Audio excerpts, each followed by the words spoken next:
Hello mga kasiswang, and for today's video ay samahan nyo nga ako maglaba. Ay bakit nyo nga pala ako sasamahan? Baka mapagod lang kayo. Charot.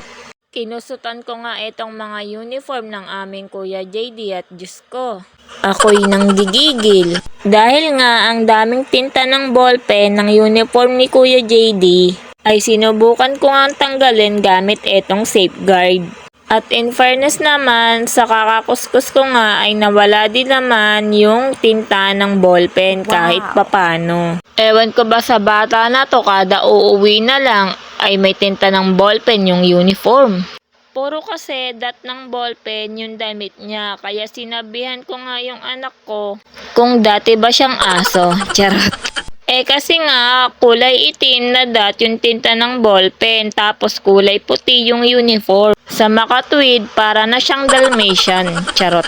Wala na nga akong ibang nasabi kundi hay nako.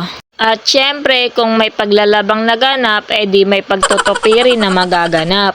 At dahil nga maglalaban na yung hipag ko, ay syempre for the tanggal na tayo ng mga sinampay, dahil nga gagamitin niya yung hanger. At syempre hindi naman akin yan, nakikihiram lang ako.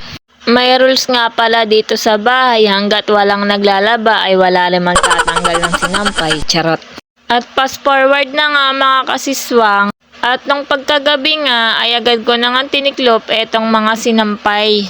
O diba ang bilis ng transition? Tanghali ko nga tinanggal pero gabi ko na tinupi. Nagkusot nga din kasi ako ng araw na yan. At habang nagtutupi nga ako dyan ay nanonood ako ng Batang Quiapo. At may iba nga pala muna tayo. Sabi ko nga dun sa last vlog ko ay hindi nga pala ako ganong nakakapag-upload ng mga vlog. At karamihan nga ay mga puro late upload. Busy kasi ang kasiswang nyo kaka-upload ng mga update videos sa TikTok. At syempre sa FB na nga rin. At mga kasiswang, eto nga pala yung account ko sa TikTok. Iba't ibang video nga pala yung makikita nyo dyan. Nag-upload nga pala ako dyan ng mga update videos katulad ng mga binibenta ko.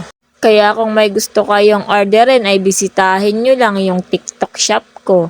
At nag-upload nga rin pala ako doon ng mga mini vlog ko katulad nito. At eto nga rin pala yung isa kong account dito sa FB. Kung gusto nyo rin umorder ng mga binibenta ko ay i-click nyo lang yung link. Bawat items ay merong link. Syempre i-follow at i-add friend nyo na rin. O siya, mabalik na tayo dito sa mga tinutupi ko, at dahil malapit na nga akong matapos dyan, ay tatapusin ko na rin etong video na to. Kaya hanggang dito na lang at salamat!